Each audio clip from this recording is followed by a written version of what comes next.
유진투자증권 리서치센터의 허재환 상무 나와 계십니다. 안녕하세요. 네, 안녕하십니까. 연말 잘 보내고 계세요? 그냥 뭐 우울하게 보내고 있습니다. 요즘에 이렇게 안부 인사 건네면 상무님 좀 우울합니다. 좋지 않습니다. 이런 표현 많이 해주시는 것 같아요. 아무래도 시장과 연관이 있는 거죠. 그럼요. 네. 이게 사실 이제 주가라는 게 네. 뭐 오르면 뭐 저희 증권사가 좋은 것도 있긴 한데 네. 기본적으로는 약간 좀 심리를 주로 반영을 하는 것 같은데, 그리고 주가가 안 좋다라는 거는 기본적으로 이제 내년에 대한 전망도 굉장히 좀 안 좋고, 전반적으로 이제 경기 활력이 떨어진다라는 거기 때문에 네. 주변에 있는 분들도 보시면 그렇게 이렇게 썩 이렇게 활력을 보여주시는 분들이 그렇게 많지는 않은 것 같습니다. 정말 좀 언제쯤 뭐 시장이 항상 오를 수는 없잖아요. 언제나 계속 오를 수는 없는데 또 계속 안 좋은 것도 이것도 네. 정말 어떻게 해야 되는 건지 뭔가 전환점이 변곡점이 좀 활력을 불러일으킬 만한 소재가 분명히 나올 거란 희망으로 일단 오늘 얘기 시작해 보겠습니다.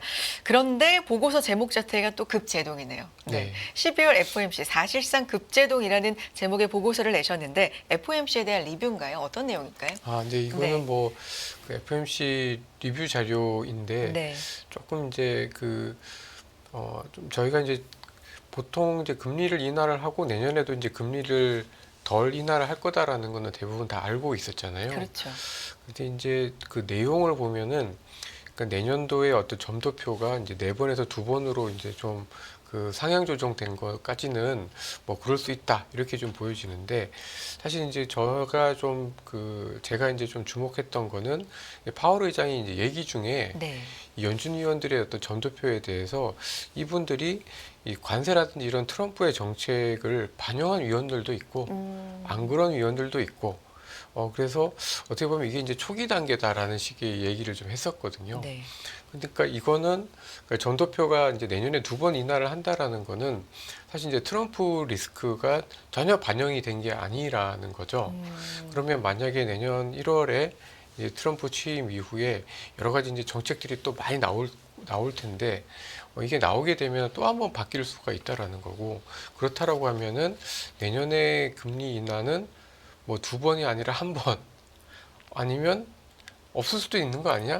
라는 어떤 그런 불안감을 좀 FOMC에서 살짝 줬었지 않았나 라고 좀 보여져서, 이거는 금리를 이제 천천히 올린다, 아니, 천천히 내린다가 내린다. 네. 아니라 사실상 안 내린다라는 의미 아니었나? 라는 생각이 들었고, 공교롭게도 이제 그러다 보니까 이제 주식시장, 미국 주식시장 같은 경우에도 계속 이제 뭐 S&P 500 기준으로는 이제 6,100 포인트를 향해서 이제 올라가던 길이었는데, 이제 이게 이제 사실상 이제 급제동이 좀 걸렸었던 게 아니었나라고 좀 보여집니다.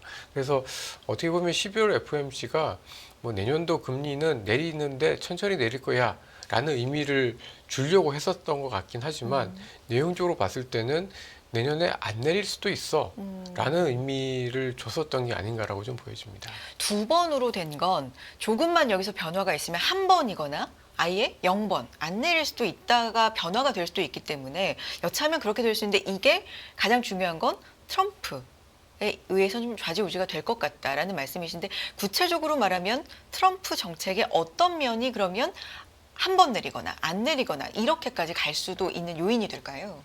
이제 핵심은 이제 재정 정책이죠. 네. 그러니까 이번에도 그 연방 예산안을 가지고도 사실 이제 트럼프가 의문의 일패를 당한 거죠. 어떻게 보면 자기 마음대로 하려고 했었던 게 잘 안 되긴 했었습니다만은, 어쨌든 지금 시장에서 가장 관심 있게 보는 거는 트럼프의 재정 정책이고요.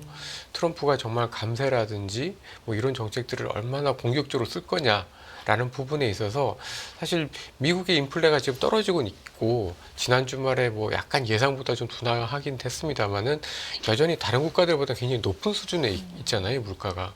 근데 여기서 이제 재정 정책을 더 쓴다라는 거는 사실은 이제 그나마 나쁘지 않은 미국 경제 또는 미국의 물가를 좀 더 부추길 수가 있기 때문에, 사실 그 부분에 있어서 이제 불확실성을 주식 시장이나 이제 채권 시장에서는 좀 반영을 좀 하고 있고, 저는 이게 결국은 이제 달러 강세 그리고 원화 약세로도 이어지는 대목이기 때문에 가장 핵심은 트럼프의 재정 정책이다. 이렇게 좀 말씀드릴 수 있을 것 같습니다. 트럼프의 재정 정책. 그러면 지난 주말에 일단 하원에서 셧다운 데드라인 뭐 얼마 안 남겨두고 가결이 되긴 했잖아요. 근데 여기에서도 뭔가 시사점을 얻으셨던 거고 정책이 그러면 어떤 게 나오면 시장에 어떤 영향이 있을 거다. 이런 시나리오를 좀 말씀해 주시면 좋을 것 같아요. 그러니까 예를 들어서 이제 뭐 감세는 지금 대부분 그 소득세 같은 것들은 지금 이제 연장하는 건데 이거는 사실 이제 원래 이제 그 이미 많이 논의가 됐었고 이미 하고 있는 거기 네. 때문에 큰 영향이 없을 것 같은데요. 뭐 예를 들면 이제 법인세 인하라든지 이런 것들의 폭 그리고 어떤 범위 이런 것들이 사실은 굉장히 좀 중요하지 않을까라고 좀 보여집니다. 물론 그만큼 법인세를 내리고 재정이 이제 좀 비는 만큼 관세를 올린다라는 게 이제 뭐 트럼프 당선인의 이제 주장이긴 한데 사실 이제 소득세하고 법인세를 같이 내리면은 미국 재정 적자가 한 1조에서 그러니까 2조 달러 이상 이렇게 비거든요. 근데 이제 아무리 관세를 올린다고 하더라도 그것으로 인해서 이렇게 만회가 될 수 있는 상쇄가 될 수 있는 부분은 사실은 1조 달러가 채 안 됩니다. 그러면 어쨌든 또 1조 달러만큼 또 빈다라는 건데 이제 그만큼 그거로 인해서 국채를 찍어내야 된다라든지 또는 이제 그것 때문에 어떻게 보면 또 금리가 높아진다라든지 이런 위험성들이 좀 남아 있다 보니까 뭐 기본적으로는 시나리오 측면에서 봤을 때는 소득세 지금의 어떤 하고 있는 소득세를 연장한다 이런 것보다 여기에서 넘어서서 뭐 법인세라든지 추가적인 어떤 재정 정책을 얼마나 쓰는지에 따라서 금리는 정말 한 번 내지는 이제 안 내릴 수도 있는 상황으로 좀 보여지고 만약에 그러한 트럼프의 어떤 재정 정책이 예상했던 것보다 좀 적어진다라고 했을 경우에는 그래도 한두 번 정도는 내릴 수 있는 걸로 좀 봐야 되지 않을까라고 보여집니다. 그럼 연준의 정책, 통화 정책과 관련돼서는 트럼프 취임 후에 정책이 실제로 어떻게 실행이 되는지 좀 봐야 되는 거기 때문에 이번 FOMC로 인해서 불확실성이 좀 높아진 게 아닌가라는 걸 확인한 계기가 된 건가요? 네, 저는 이제 그렇게 좀 보고 있습니다. 시장은 불확실성을 싫어하잖아요. 네. 네. 그래서 이제 미국 시장도 좀 네. 흔들렸던 것 같고, 네. 저희도 그 이후에 이제 주가 반응이 사실은 굉장히 뭐 주식 시장이 그러니까 비싸진 않잖아요. 누가 보더라도 굉장히 우리 좀 시장. 싼 네. 편이고, 뭐 미국 시장은 좀 비싸기 때문에 조금 더 많이 떨어졌긴 했습니다만은 시장이 좀 급격하게 좀 빠지는 그런 모습을 보였었던 거는 사실상 요게 어떻게 보면 좀 불확실성을 좀 자극을 시켰다라고 좀 보여집니다. 그럼 지난 금요일 미국 시장 마감 같은 경우는 그 FOMC의 충격을 조금은 딛고 뭐 상승으로 일제히 좀 마무리가 됐기 때문에 해소가 됐나 싶긴 했지만 요거는 살아있다 여전히 뭐 이렇게 보시는 걸까요? 네, 저는 여전히 좀 불안하다, 네. 불확실성이 남아있다라고 좀 보여지고요. 다만 이제 지난 주말에도 이제 트럼프 와 제이디 밴스와 같은 이제 공화당 수뇌부들의 의견이 100% 이제 의회에서 반영은 안 된 거잖아요. 네. 그러니까 그 부분에 있어서 좀 안도를 하면서 국채 금리도 좀 떨어지고 그러면서 이제 미국의 주가도 이제 반등을 좀 한 거라 약간은 이제 그 불확실성이 이제 지난 주말을 기점으로 해서 조금 떨어진 건 맞는 것 같습니다. 근데 어쨌든 그럼에도 불구하고 이제 어떤 트럼프의 어떤 재정 정책으로 인한 어떤 미국의 통화 정책의 불확실성은 여전히 좀 남아 있는 게 아닌가라고 좀 보여져서 저는 개인적으로는 미국 시장 올해 내내 좋았었잖아요. 그러니까 연초 대비해서 거의 한 25% 네. 이상 S&P 500은 올랐는데 연말 연초 특히 한 1월 정도까지의 미국 시장 역시 좀 조정 내지는 약간 좀 쉬어갈 수 있을 가능성이 굉장히 좀 높아졌다. 라고 좀 보여지고 다만 이제 미국 시장은 이제 이런 불확실성이 좀 완화가 되면은 어쨌든 또 올라갈 수가 있는 여지들이 좀 있기 때문에 미국 시장 같은 경우에는 조금 천천히 매수를 하면서 약간 저가 매수의 어떤 기회로 삼는 게 좀 바람직하지 않겠는가라고 좀 생각을 하고 있습니다. 미국 증시는 연말 연초에 좀 조정을 받을 여지가 아직은 더 남아있고 이게 오히려 매수의 기회가 될 수 있다라는 말씀이시면 내년 전망을 좀 좋게 보시는 건가요? 그러니까 뭐 내년을 나쁘게 보지는 않고 있는데 이제 올해만큼 주가가 오르기는 쉽지는 않을 것 같아요. 미국. 예. 네. 왜냐하면은 미국이 올해도 많이 올랐지만 네. 작년에도 많이 올랐거든요. 그래서 지난 2년 동안 거의 저점 대비해서 한 45% 가까이 주가가 올랐는데요. 보통 이렇게 2년 단위 또는 1년 단위로 이렇게 주가 상승세를 보면 2년 이상 이렇게 40% 이상을 연속적으로 올라가기는 쉽지가 않습니다. 그런 걸 보면은 내년도에 미국 시장의 어떤 기대 수익률도 저는 뭐 한 7에서 8% 정도 요 정도로 보면 어떨까? 그러니까 올라가긴 올라갈 거다. 왜냐하면 뭐 여전히 이제 미국 기업들의 실적이 어쨌든 다른 지역들보다는 좀 더 안정적으로 늘어날 가능성이 높기 때문에 미국 시장이 내년에도 올라갈 것 같지만 그래도 이제 올해만큼 막 20%씩 이렇게 올라가기는 쉽지는 않아서 뭐 한 자릿수 때 중후반대 정도의 기대 수익을 좀 생각을 하고 여전히 좀 그 관점에서 미국 시장을 보면은 좀 저희가 좀 더 안정적으로 좀 그 시장을 좀 볼 수 있지 않을까라고 생각을 하고 있습니다. 상승은 하겠지만 그 상승폭은 좀 제한적일 것이다. 올해나 작년에 비해서 그런 말씀이신데 그러면 돈이 이 투자 자금이라는 게 어디론가는 또 가게 마련인데 지금 대부분의 이제 미국 시장을 좋게 보시는 분들의 의견을 좀 취합해 보면 물론 다 다릅니다만 취합해 보면 비싼 건 알겠지만 그래도 돈이 미국 말고는 딱히 매력적으로 갈 데가 없는 것 같다는 의견도 좀 있거든요. 상무님 좀 의견이 다르신가요? 저도 뭐 사실은 이제 실적만 보면 그렇습니다. 네. 그러니까 이제 미국 기업들은 그래도 내년도에 기업 이익이 한 10%대 후반대로 예상을 하고 있거든요. 그러니까 보통 이제 애널리스트들의 이러한 실적 추정이 실제로 이제 실적을 발표하게 되면은 사실은 상회하기보다는 약간씩 좀 깎는 경향들이 있기 때문에 뭐 좀 약간 그 어떤 실적이 하향될 수 있는 위험을 생각을 하더라도 다른 지역들보다는 어쨌든 실적이 월등하게 높은 편입니다. 그러니까 내년도에 미국 경제 성장률이 2%대를 예상을 좀 연준에서도 하고 있는데 그래도 기업들의 이익이 한 14% 이렇게 15% 이렇게 늘어난다라고 하면 굉장히 좀 양호한 실적이다라고 좀 보여져서 결국 지금 시점에서 돈이 상대적으로 봤을 때는 여전히 미국 시장이 조금 더 우세한 게 사실입니다. 근데 제가 생각할 때는 지금 미국 시장의 어떤 밸류에이션 그리고 예를 들어서 유럽이나 뭐 일본이나 저희 한국이나 이렇게 이제 밸류에이션을 보면은 사실은 그런 미래에 대한 어떤 기대도 꽤 많이 반영을 한 것 같거든요.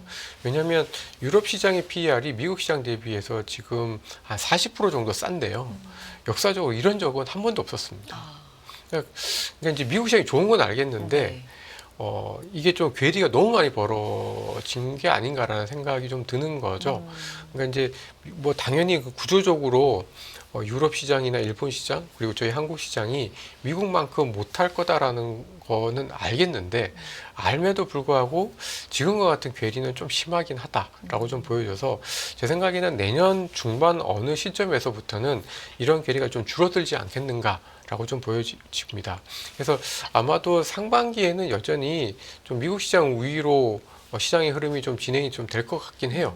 근데 아마도 저희 예상으로는 한 2분기를 지나고 나면은 이제 미국과 미국이 아닌 다른 시장 그리고 미국과 한국 간의 어떤 지금 벌어진 괴리도 조금은 좀 줄어들 수 있지 않을까라고 생각을 좀 하고 있습니다.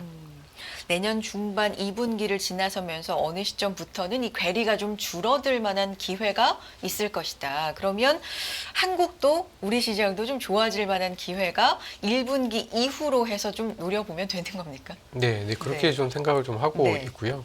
뭐 저번에 또 아마 나와서 네. 제가 그런 얘기 했었던 것 같은데 보통 환율이 불안하잖아요. 근데 이제 원달러 환율이 이렇게 막 올라가다 보면은 그만큼 또 저희 제품 가격이 해외 시장에서 싸지는 거거든요. 그러니까 저희가 아무리 경쟁력이 예전만 못했다고 하더라도 제품 가격이 작년 이맘때에 비해서 10% 정도 이상 지금 싸져 있는 상황이면 저희 아무리 이제 경기가 나빠도 물건값이 많이 싸져 있으면은 또 사게 되는 수요가 나타나기 마련입니다. 근데 이제 그 기간이 저희는 이제 빨리 왔으면 하는 거고, 근데 사실은 이제 그 한 이렇게 원달러 환율과 그게 이제 실제로 이제 어떤 그 기업들의 어떤 수혜로 반영되기까지는 한 1년 반 정도의 시간이 좀 있거든요. 시차가 좀 있게 되는데 저희 계산으로는 그게 좀 본격적으로 나타날 수 있는 시점이 내년 한 2분기 중반 정도인 것 같아서 주가가 이거를 조금 더 빨리 반영한다라고 하면은 뭐 1분기 후반이나 2분기 초부터는 뭐 이런 반전의 기회들을 좀 노릴 수 있는 시점이 분명히 좀 올 수 있지 않을까라고 예상을 하고 있습니다. 달러원 이 환율이 굉장히 좀 높게 올라가면서 물론 전반적으로는 우려사항입니다만 이게 수혜로 반영이 되는 업체들이 좀 있고 수출 그러니까 저가 매력이 외국 입장에서는 이런 것 때문에 좀 물량이 늘어날 수도 있는데 이게 반영되는 시차가 좀 있기 때문에 그것까지 좀 고려를 하시는 것 같은데요. 상무님 근데 이 달러원이 이렇게까지 이제 높아지는 건 사실 우리 국내 시장의 외국인 수급 여건에는 상당히 좀 안 좋은 거잖아요. 네. 이런 건 어떻게 봐야 됩니까? 그러니까 이제 외국인 투자가들이 뭐 당연히 이제 환율이 불안하고 환율이 계속해서 이렇게 좀 다른 시장들 대비해서 그 통화 가치가 약하면은 외국인 투자자들이 투자를 잘 안 합니다. 투자를 잘 안 하는데요. 근데 저희가 이제 주식시장만 보면은 외국인 투자가들이 엄청 팔고 나가는 것 같습니다만은 그렇죠. 사실 삼성전자 빼면 또 그렇게 많이 파지는 않았었고 그리고 채권 시장에서는 또 의외로 삽니다. 채권. 예. 네. 그러니까 그런 걸 보면은 지금 외국인 투자가들의 어떤 시각이 뭐 한국 자체를 싫어한다라기보다는 한국의 어떤 기업들 중에 사실은 좀 안정적으로 성장할 수 있는 뭐 예를 들면 관세라든지 뭐 이제 미국 위주의 어떤 성장에서 좀 자유롭게 성장할 수 있는 산업이 별로 없다라는 걸 좀 반영을 하는 것이지 외국인 투자가들이 정말 그냥 한국 시장이 다 싫어서 나가는 거는 아니다라고 좀 보여지고 분명히 한국 시장이 충분히 또 안정을 찾는 시점에서는 들어올 거다라고 좀 보여지는데요. 그래서 앞서 말씀드린 것처럼 저는 내년 2분기 정도에는 외국인 투자가들이 분명히 들어올 거다라고 생각을 좀 하고 있고 그리고 뭐 환율에 대한 어떤 지금 이렇게 올라가게 되면은 아무래도 이제 원재료를 수입하는 업체들 입장에서는 또 괴롭잖아요. 그 기업들의 어떤 실적이 또 나빠지기 때문에 자꾸 지금 약간 악순환에 있는 상황인 것 같은데 아마도 저희 전망으로는 1,400원대 그 1,500원대를 넘을 수도 있긴 하겠습니다만은 저희 생각으로는 1,500원대가 아니라 1,400원대 후반 정도가 되면은 웬만한 악재들은 꽤 많이 반영한 그 환율조차도 웬만한 악재들은 꽤 많이 반영한 레벨이기 때문에 좀 안정을 좀 찾을 거고 그 이후에 점진적으로 외국인 투자가들도 매도 압력들이 좀 완만해지지 않을까라고 생각을 좀 하고 있습니다. 상무님 오늘 말씀을 쭉 정리를 해보고 간략하게 좀 단순하게 생각을 해보면 2분기를 상당히 이제 중요한 기점으로 보셨고 그렇다면 미국 증시는 좋을 거지만 상승폭 면에서 수익률 면에서는 올해보다 좀 줄고 우리 시장이 2분기부터 기회가 있으면 요 비중을 한 1분기 내까지 좀 조정을 해보는 것도 전략 전술이 될 수 있다는 말씀이십니까? 어떻게 보면 저희 네. 국내 시장은 많이 힘들긴 합니다만은 뭐 예를 들면 ELS 같은 상품들, 그다음에 뭐 커버드 콜처럼 주식시장의 어떤 하락이 크게 그 확대되지 않는 선에서 수익을 낼 수 있는 상품들 같은 경우에는 오히려 좀 기회가 될 수도 있겠다라는 생각이 좀 들고요.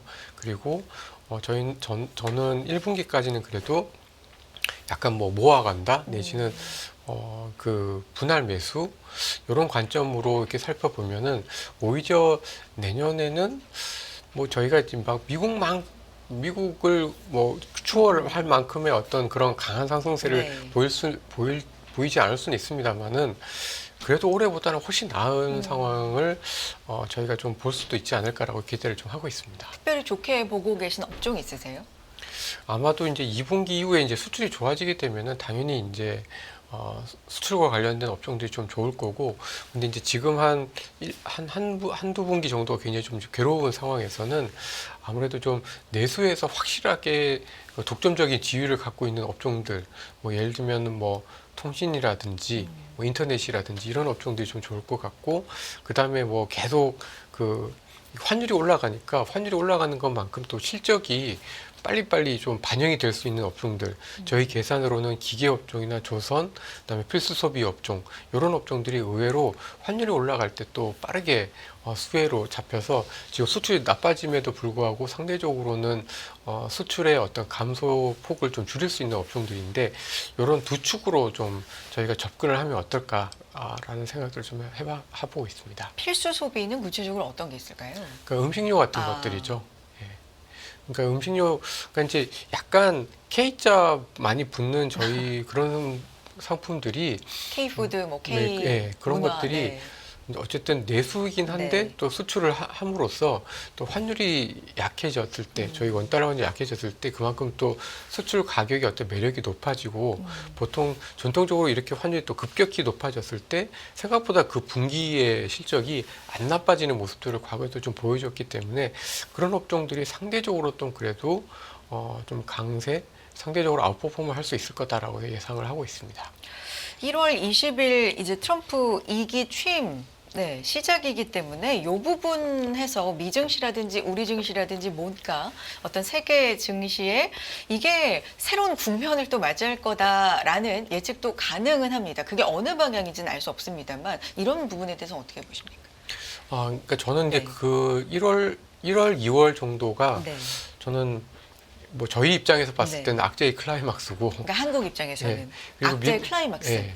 그리고 미국 입장에서 봤을 때는 호재의 클라이막스가 아닐까라고 생각을 좀 하고 있습니다. 왜냐하면 그러니까 트럼프의 정책이 사실은 되게 서로 모순된 것들이 좀 많잖아요.